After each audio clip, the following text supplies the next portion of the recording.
Jake Miller stared at the job posting on his phone screen for the third time that morning. The pay was too good to be true. $30 an hour for basic cleaning work. No experience needed. Must be willing to work at a private residence in the mountains.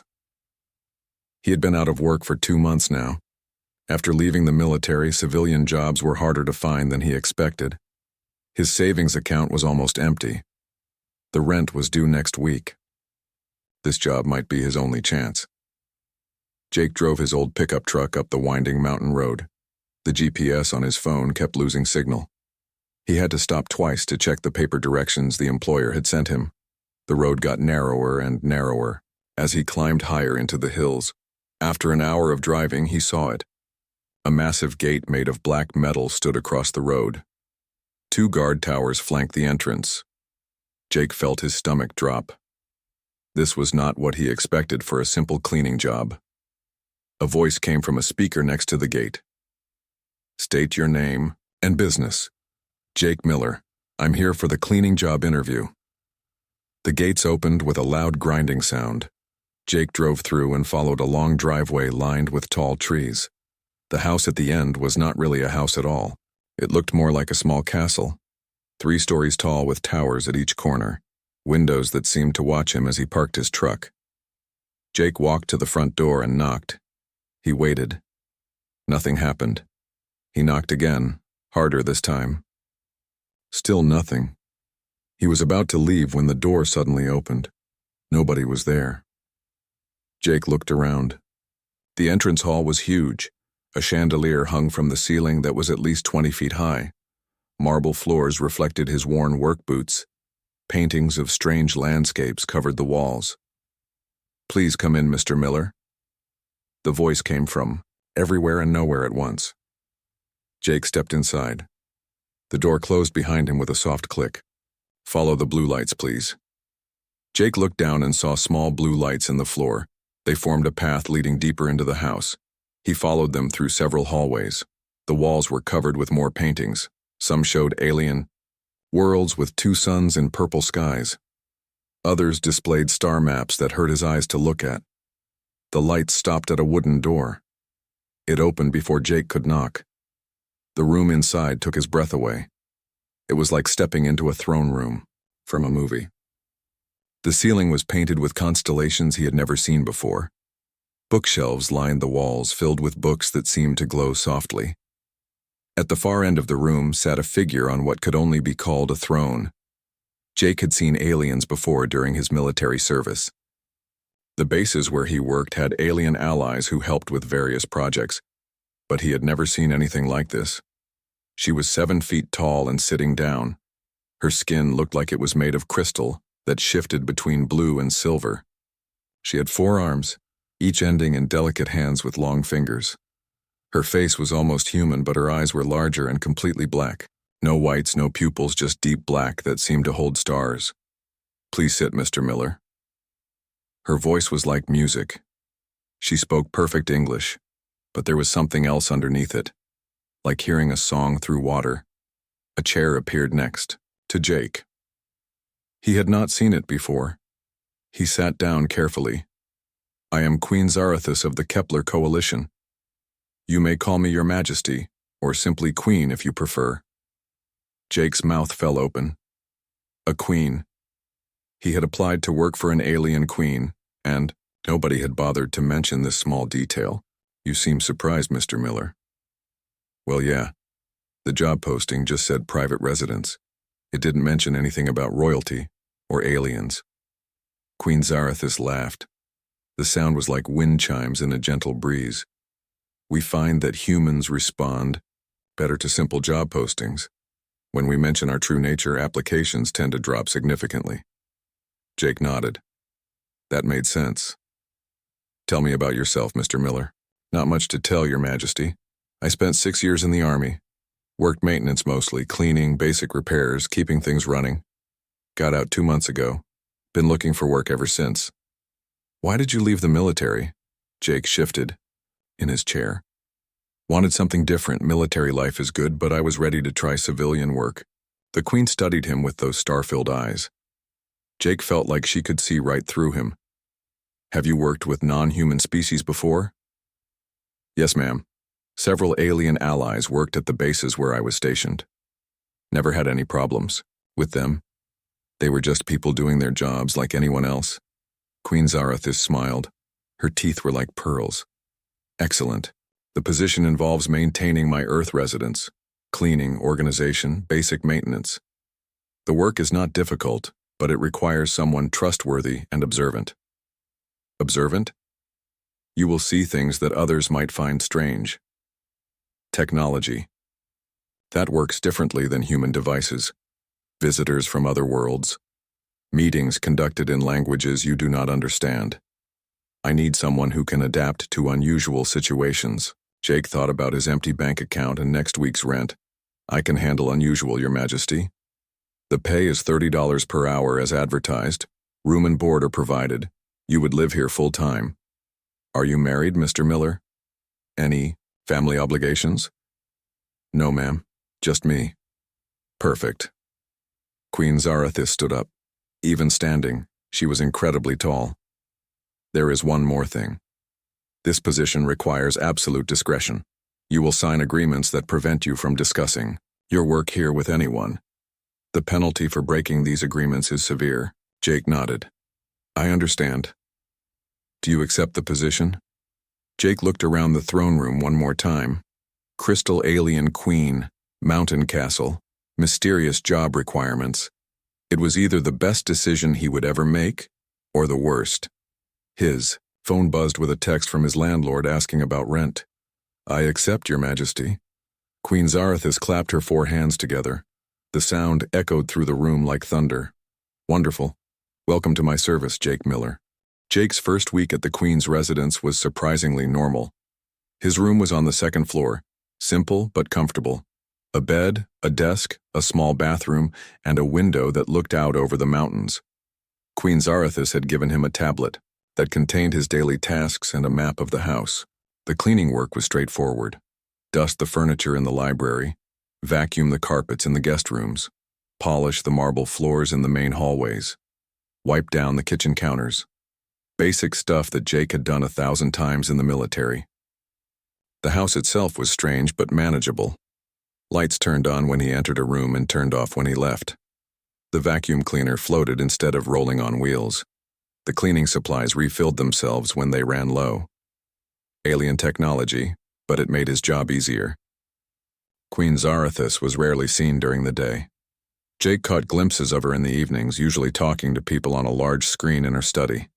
The conversations were in languages that sounded like singing mixed with static. Jake learned to clean quietly when she was having meetings. The other residents were more mysterious. Jake counted at least 6 aliens who lived in the house permanently. They wore long robes and kept their faces hidden. They nodded politely when they passed Jake in the hallways but never spoke to him. Jake assumed they were servants or advisors. Everything seemed normal until his 2nd week. Jake was cleaning the library when he noticed something odd. The day before, the bookshelf on the east wall had been filled with blue books. Today, it held red books. Jake checked his tablet to make sure he was in the right room. He was. He walked over to examine the books more closely. Yesterday, the titles had been in English.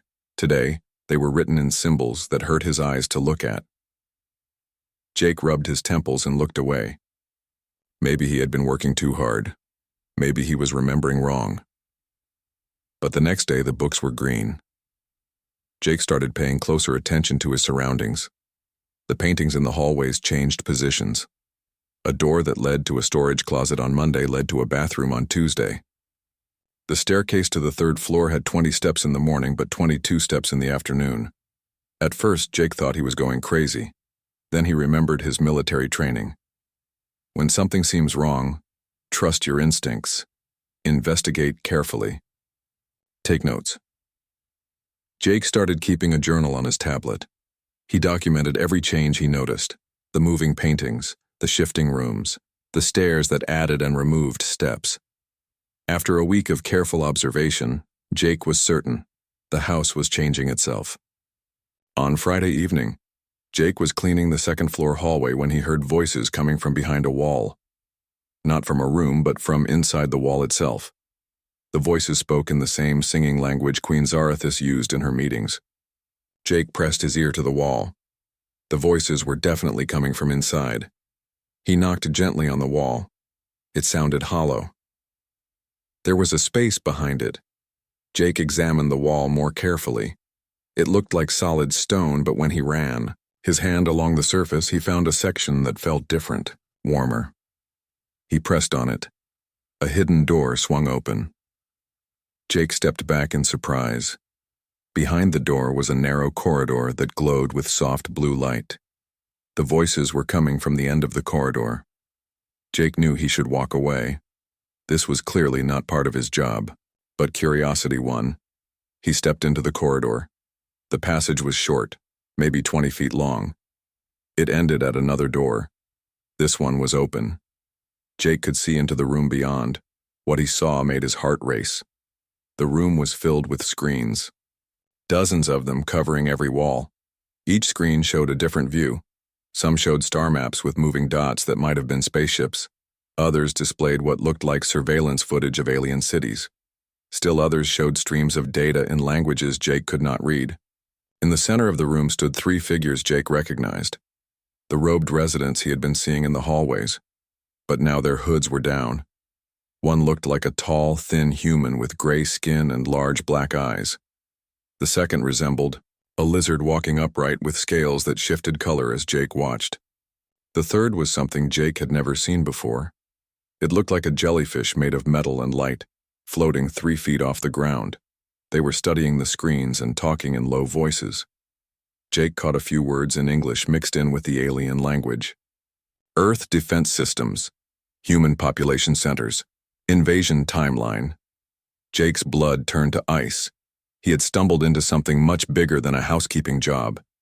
He tried to back away quietly, but his foot hit something on the floor. A piece of equipment clattered across the stone. All 3 figures turned toward the doorway. Jake ran. He sprinted down the corridor, through the hidden door, and into the main hallway. Behind him, he could hear footsteps following. Jake reached his room and slammed the door. He leaned against it, breathing hard. Someone knocked on his door 5 minutes later. Mr. Miller? This is Queen Zarathis. I need to speak with you. Jake's hands shook as he opened the door. Queen Zarathis stood in the hallway, her 4 arms crossed, her star-filled eyes unreadable. Your Majesty, I can explain. Please come with me, Mr. Miller. They walked through the house in silence. Queen Zarathis led him to her throne room. She sat down and gestured for Jake to take the chair across from her. You found the hidden chamber. It was not a question. Jake nodded. What did you see? Jake considered lying, but something in the Queen's voice told him that would be a mistake. Screens, star maps, surveillance footage.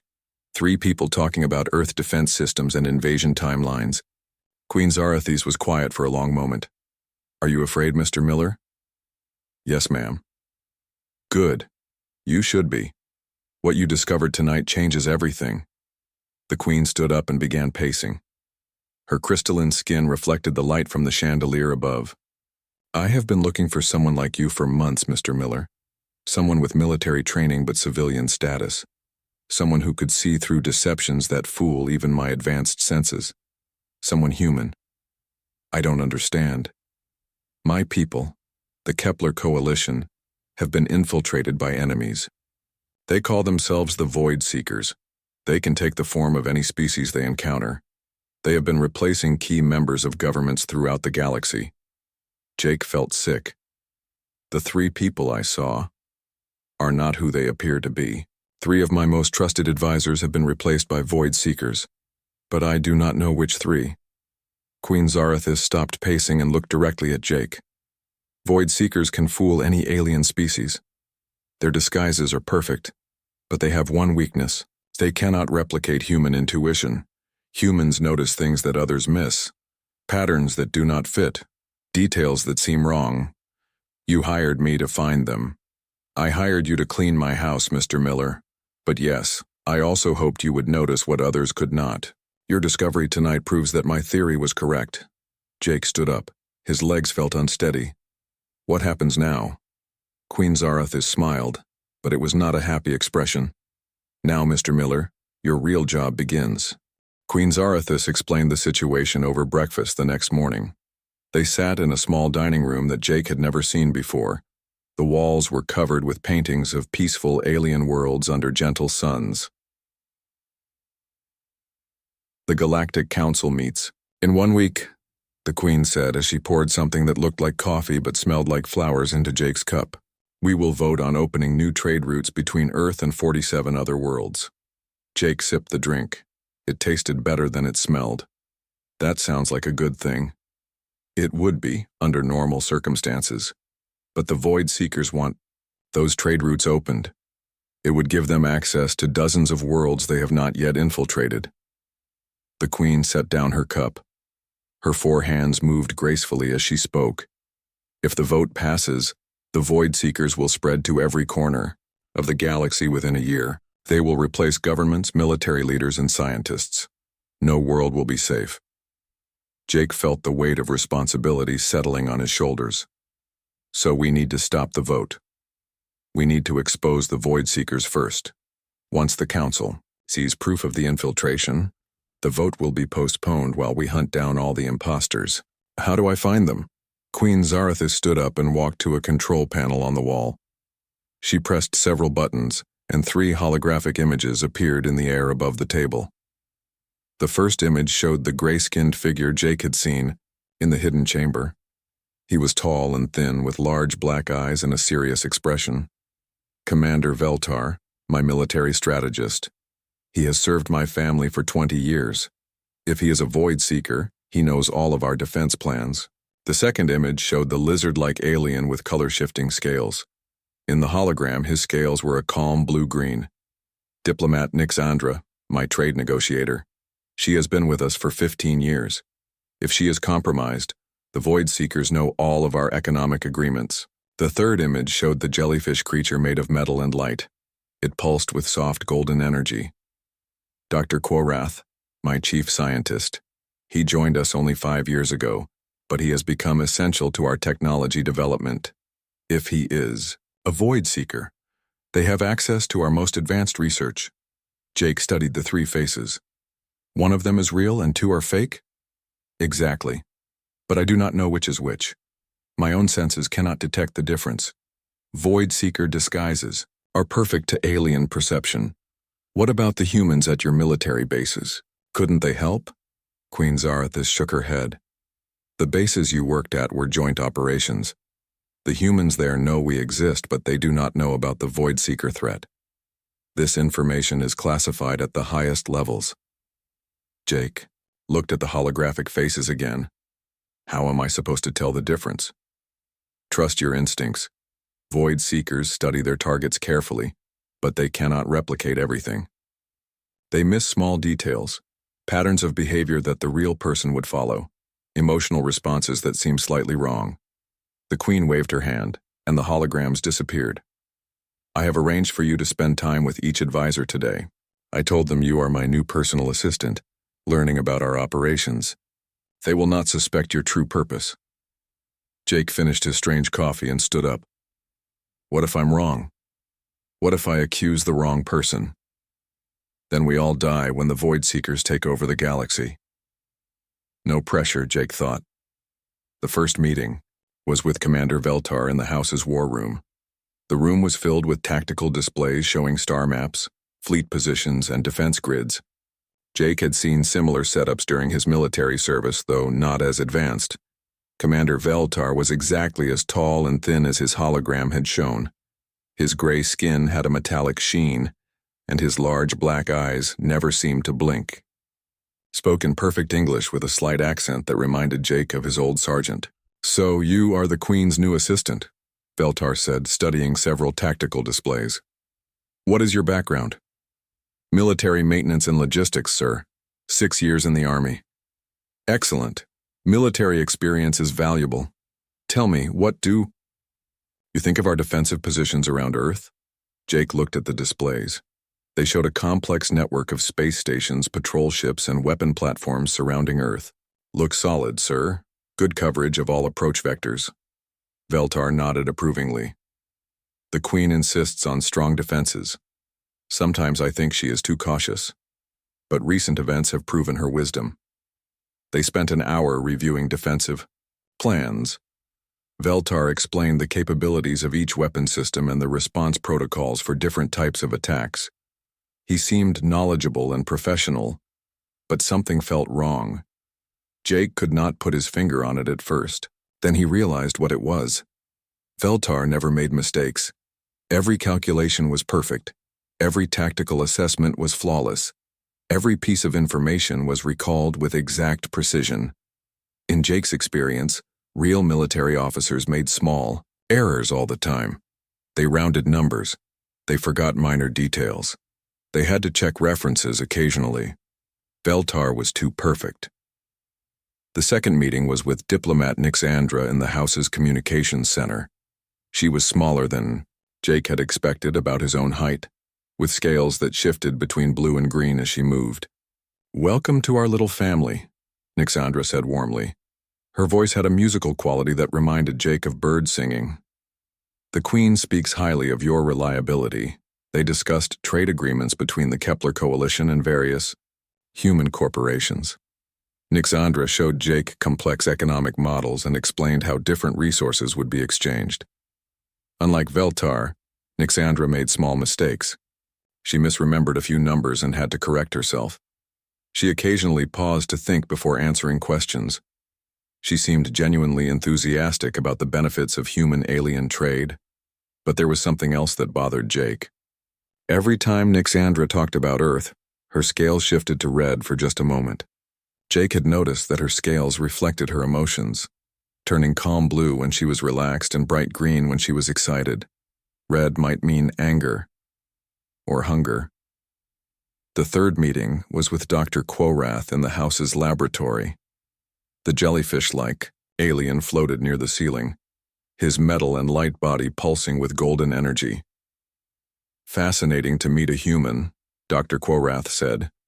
His voice seemed to come from everywhere at once, like an echo in a large room. "Your species has such interesting potential." The laboratory was filled with equipment Jake did not recognize: glowing crystals, floating screens, and machines that hummed with unknown energy.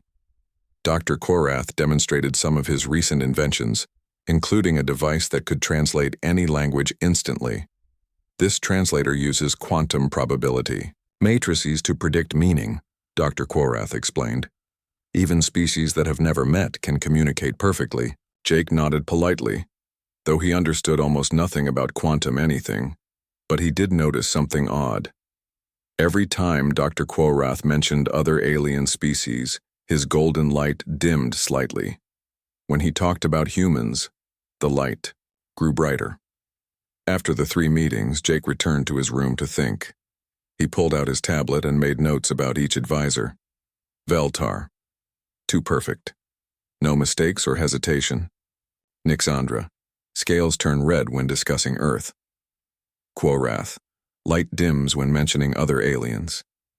Jake stared at his notes for an hour. His military training told him to trust his gut feelings. All 3 advisors had shown signs that something was wrong, but Queen Zarathus had said only 2 were void seekers. Jake closed his eyes and thought back through each conversation. What would a void seeker want? Information about Earth's defenses, access to human technology and resources, the ability to infiltrate human society. Commander Veltar had detailed knowledge of all defensive systems. If he was a void seeker, the enemy would know exactly how to attack Earth. Dr. Quorath's translation technology could help void seekers infiltrate human society by communicating perfectly with anyone. But Nixandra was working on trade agreements that would benefit both humans and aliens. Her red scales might just mean she was passionate about the subject. Jake opened his tablet and wrote his conclusions. Void Seekers, Commander Veltar and Dr. Quorath.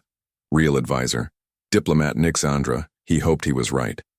The fate of the galaxy might depend on it. Jake found Queen Zarathus in her throne room that evening. She was studying data streams on several floating screens. The information scrolled by too fast for Jake to read, but the Queen's 4 eyes tracked every line. "Your Majesty, I have my conclusions about the advisors. Queen Zarathus turned toward him. Her crystalline face was unreadable. Tell me. Jake took a deep breath. I think Commander Veltar and Dr. Quorath are void seekers. Diplomat Nixandra seems to be the real one. The Queen was silent for a long moment. The screens around her continued to display flowing data. Explain your reasoning. Jake described his observations. Veltar's perfect recall and flawless performance. Dr. Quorath's dimming light when discussing other species. Nixandra's emotional responses that seemed genuine, even when they included negative feelings.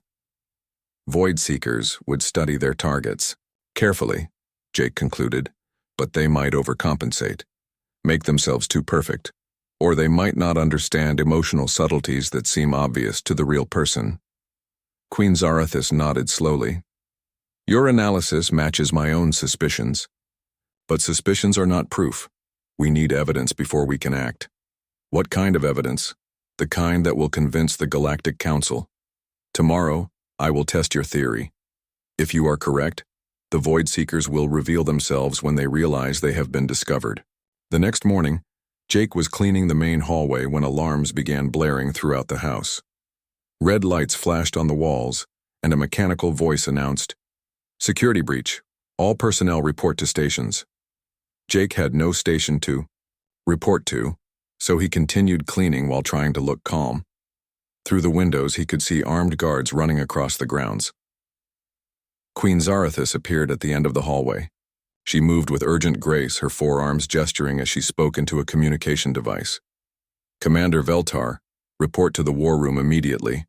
Dr. Quorath, I need a full analysis of our security systems.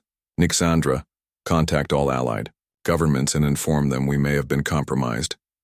The three advisors appeared within minutes. Jake watched from behind his cleaning cart as they gathered around the Queen.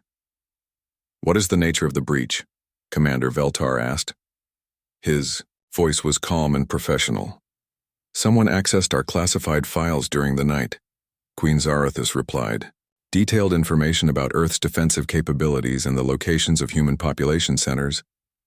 Jake saw Dr. Quorath's golden light pulse brighter for just a moment. Nixandra's scales shifted to deep blue, which Jake now recognized as her worried color. Who had access to those files? Dr. Quorath asked. Only my three most trusted advisors, the Queen said, looking at each of them in turn. And my new assistant, Mr. Miller. All three advisors looked at Jake. He tried to look confused and innocent, which was not difficult since he had no idea what the Queen was planning. Perhaps we should question the human, Commander Veltar suggested. He has only been here 2 weeks. His loyalty is untested. An excellent suggestion, Queen Zarathus agreed. Mr. Miller, please come with us. They walked to a room Jake had never seen before.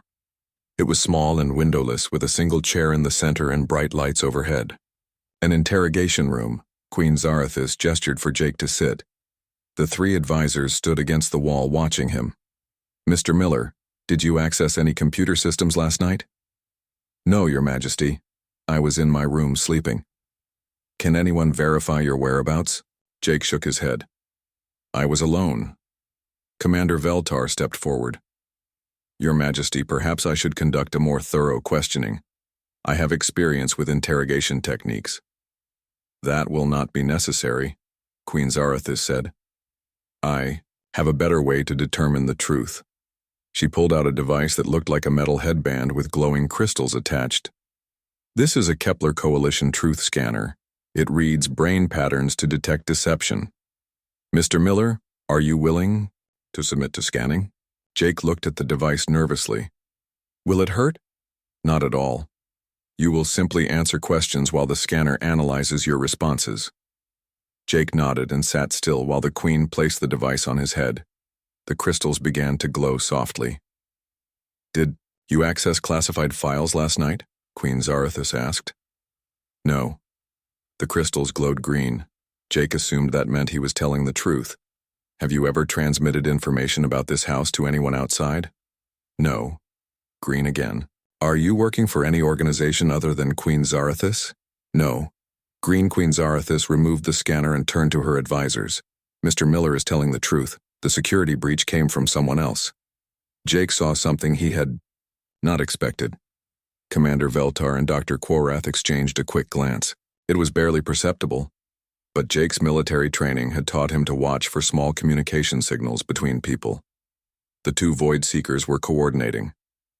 Perhaps the breach came from outside, Dr. Quorath suggested. An external hack of our systems. Impossible, Queen Zarathus replied. Our security is too advanced. The breach came from inside. Commander Veltar straightened his shoulders. Your Majesty, I must protest. You seem to be suggesting that one of your advisors is a traitor. We have served you faithfully for years. Yes, the Queen said quietly. You have. Or rather, someone has. She walked to a control panel on the wall and pressed several buttons. The room's lights dimmed, and new illumination came from hidden sources. Jake had never seen light like this before. It had a strange quality that made everything look slightly different. Quantum resonance lighting, Queen Zarathus explained. It reveals the true quantum signature of living beings. Void Seekers cannot hide from this light. Jake watched the three advisors carefully. At first, nothing seemed to change. Then he saw it. Commander Veltar's gray skin began to ripple like water. His perfect humanoid features started to blur and shift. Within seconds, he no longer looked like the military officer Jake had met. Instead, he was something else entirely. His skin was black and seemed to absorb light. His eyes were now solid red. His mouth opened to reveal rows of sharp teeth.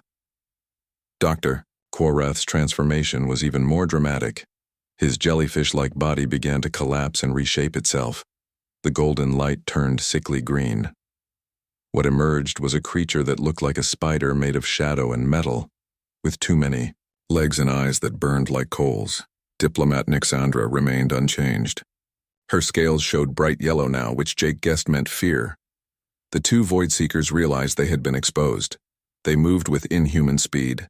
Commander Veltar lunged toward Queen Zarathus, his clawed hands reaching for her throat. Dr. Quorath scuttled across the ceiling toward Jake, his metal legs clicking on the stone. Jake threw himself sideways out of his chair as Dr. Quorath dropped from above. The creature's legs pierced the chair where Jake had been sitting a second before. Queen Zarathus was fighting Commander Veltar with two of her arms, while using her other two to operate some kind of energy weapon. Blue beams shot from the device, but Veltar was too fast.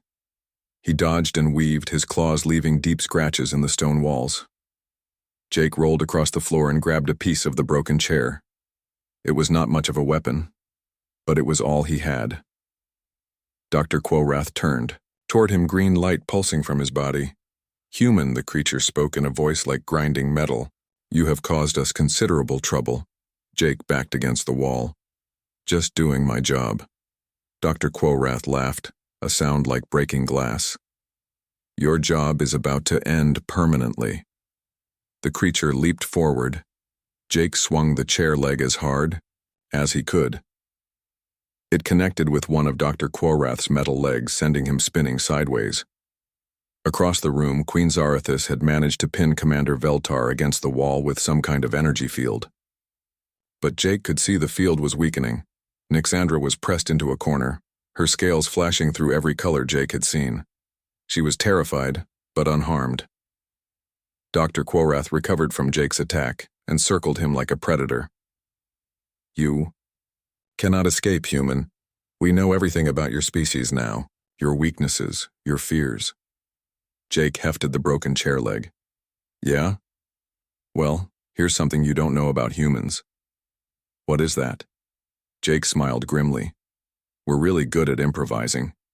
He threw the chair leg directly at Dr. Quorath's center mass. As the creature moved to dodge, Jake dove in the opposite direction and rolled toward the control panel Queen Zarathus had used earlier. Jake had watched her press the buttons to activate the quantum light. He hoped the same buttons would control other systems. Jake slammed his fist down on every button he could reach. The room's gravity reversed. Dr. Quorath and Commander Veltar were suddenly pulled toward the ceiling.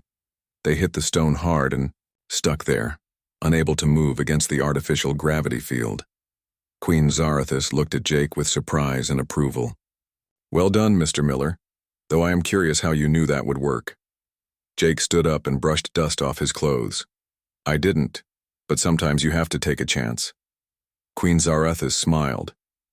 A very human approach to problem solving. The hunt was over, but Jake had a feeling their real troubles were just beginning. The two captured Void Seekers hung from the ceiling in energy restraints that glowed like blue fire. Queen Zarathus had called for security guards, who took the creatures to holding cells deep beneath the house. Diplomat Nixandra sat in a chair, nearby, her scales slowly returning to their normal blue-green color. "Your Majesty," Nixandra said, her musical voice shaky.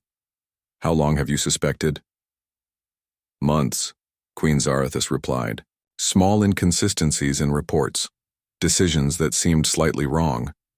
But I could not prove anything until Mr. Miller confirmed my suspicions." Jake was examining the damaged room. The ceiling had deep claw marks where the Void Seekers had hit it. The chair he had been sitting in was completely destroyed. "What happens now?" Jake asked. Queen Zarathus walked to the control panel and restored normal gravity. The broken pieces of furniture fell to the floor with loud crashes. "Now we face a much larger problem. The Void Seekers you identified were only scouts. Their real invasion force is already on its way to Earth." Jake felt his stomach drop. "How many ships?" "According to intercepted communications, approximately 3,000 vessels. They will arrive in 6 days. Nixandra stood up quickly. 6 days? That's impossible.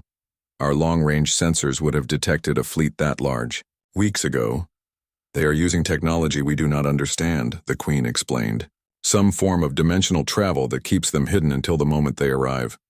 Jake sat down heavily in an undamaged chair. 3,000 enemy ships. Earth's defenses were strong, but not that strong. Can we warn Earth's governments? Jake asked. Queen Zarathus shook her head. By the time we convince them the threat is real, it will be too late. Besides, conventional military forces cannot stop the Void Seekers. They adapt to any weapon used against them. Then how do we stop them? With you, Mr. Miller. Jake looked at the Queen in confusion. Me? I'm just a janitor who got lucky today.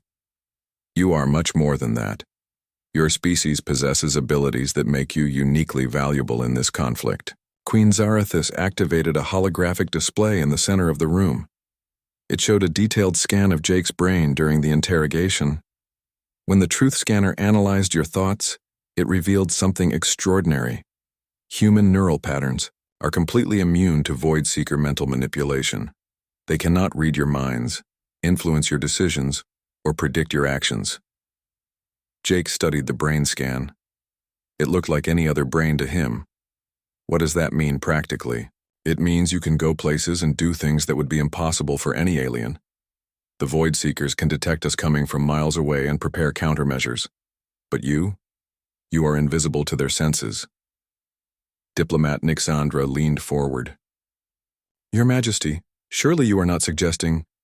I am suggesting exactly what you think, Nixandra. We are going to infiltrate the Void Seeker fleet. Jake laughed nervously. We? I don't know anything about space combat or alien technology. You will not be alone, Queen Zarathus said. She activated another holographic display. This one showed 2 humans in military uniforms. Lieutenant Amy Foster, United States Space Force. She has been working with our joint defense programs for 3 years. Captain Rex Norton, Special Operations. He has led covert missions on 4 different worlds. Jake recognized the type. Professional, soldiers who could handle anything. They are already on their way here, the Queen continued, along with a specially modified ship that can penetrate Void Seeker defenses. What's the plan? Jake asked. Queen Zarathus waved her hand, and the holographic display changed to show a massive alien ship. It was dark and angular like a knife made of black metal. This is a Void Seeker command vessel. Their entire fleet is controlled from ships like this one. If we can sabotage their command systems, their fleet will lose coordination and become vulnerable to attack. How do we get aboard? The same way you got this job, Mr. Miller. We lie. 2 hours later, Jake met Lieutenant Amy Foster and Captain Rex Norton in Queen Zarethus's war room. Foster was a tall woman with short brown hair and intelligent green eyes. Norton was built like a tank, with gray hair and scars on his hands that spoke of hard experience. "So you're the janitor who figured out the alien spy thing," Norton said, shaking Jake's hand with a grip that could crush walnuts. "Just got lucky," Jake replied. "Luck is a skill in this business," Foster added. "The Queen says you have good instincts. We can work with that." Queen Zarethus brought up tactical displays showing the approaching Void Seeker fleet. "The plan is simple in concept, complex in execution," she began. "We will use a captured Void Seeker ship to approach their command vessel. Mr. Miller will pose as a captured human. Lieutenant Foster and Captain Norton will be disguised as Void Seeker guards." Jake looked at the displays showing alien ship designs. "Will the disguises actually fool them?" "For you, Mr. Miller, yes. Remember, they cannot read human thoughts or detect human deception. For Foster and Norton, we have developed special technology that masks their alien signatures." Norton studied the tactical information. "What's our primary target once we're aboard?" "The Neural Command Core. It's a biological computer that coordinates all fleet operations. Destroy it, and their ships will be unable to work together effectively." Foster pulled up detailed schematics of the Void Seeker command vessel. "Security protocols?" "Extensive, but they rely heavily on mental scanning and psychic detection, none of which will work on humans." Jake examined the ship's layout. It was huge, with thousands of corridors and chambers. "How do we find the command core in all that?" Queen Zarethus smiled. "We do not find it, Mr. Miller. You do. Human intuition, remember? You will sense where it is." "I don't know how to sense alien technology." "You sensed the Void Seeker imposters among my advisors. Trust the same instincts." They spent the next 4 days training. Foster taught Jake basic combat techniques and how to use alien weapons. Norton showed him stealth movement and infiltration tactics.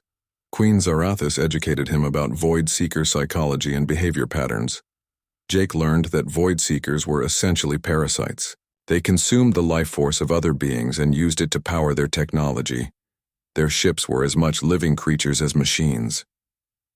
"The command core will feel wrong to you," Queen Zarethus explained. "Like an infection in the ship's body, follow that feeling." On the 5th day, they boarded their captured Void Seeker vessel. It was small compared to the command ships, but still larger than any human spacecraft Jake had seen. The interior was dark and organic-looking, with walls that pulsed like a heartbeat. "This is disgusting," Foster muttered as they took their positions. Norton checked his weapons one last time. "I've been in worse places." Jake tried to calm his nerves as they approached the Void Seeker fleet. Through the ship's viewports, he could see the enemy vessels. They looked like a swarm of metal insects against the stars. The largest ship was 10 times the size of the others. The command vessel. "Incoming transmission," Foster reported from the pilot's station. Jake heard alien voices speaking in the static song, language he had learned to recognize. Queen Zarethus had programmed their ship to respond automatically with the correct identification codes. "We're cleared for docking," Foster announced. Jake felt the ship shudder as they connected to the command vessel. Through the walls, he could sense something vast and hungry. The command core. Norton activated his disguise device. His appearance shifted to match the shadow and metal form of a Void Seeker warrior. "Remember," Norton said, "stick to the plan. We get in, find the core, plant the charges, and get out." Jake nodded. His heart was racing, but his mind felt strangely clear. The airlock opened, and they stepped aboard the enemy command ship. Jake immediately knew which direction to go. The wrongness he felt pulled him like a magnet toward the ship's center. Foster and Norton flanked him, playing their roles as guards escorting a prisoner. They passed dozens of Void Seekers in the corridors. The creatures ignored them completely. As far as the aliens could tell, Norton was one of them, and Jake was just another captured human. The command core was in the deepest part of the ship, protected by multiple security barriers. But the barriers were designed to stop alien minds, not human intuition. Jake led them through a maze of corridors that should have been impossible to navigate without maps. Finally, they reached a massive chamber at the ship's heart. The command core was like nothing Jake had ever imagined. It was a living brain the size of a building, covered in pulsing veins and connected to thousands of fiber optic cables. The air around it hummed with psychic energy that made Jake's teeth ache. "Plaint, the charges," Norton whispered. They placed explosive devices at key points around the core. The charges were designed to create a feedback loop that would destroy not just this command core, but send a signal that would disable similar cores throughout the fleet. As they prepared to leave, alarms began blaring throughout the ship. "They know we're here," Foster said. Jake looked at the command core one last time. For a moment he thought he could feel its alien thoughts. Confusion, anger, fear. "It's afraid of us," Jake said with surprise. "Good," Norton replied. "It should be." They fought their way back through the ship as Void Seeker warriors swarmed toward them. Norton's military training and Foster's technical skills kept them alive. But it was Jake's unpredictable human tactics that got them through.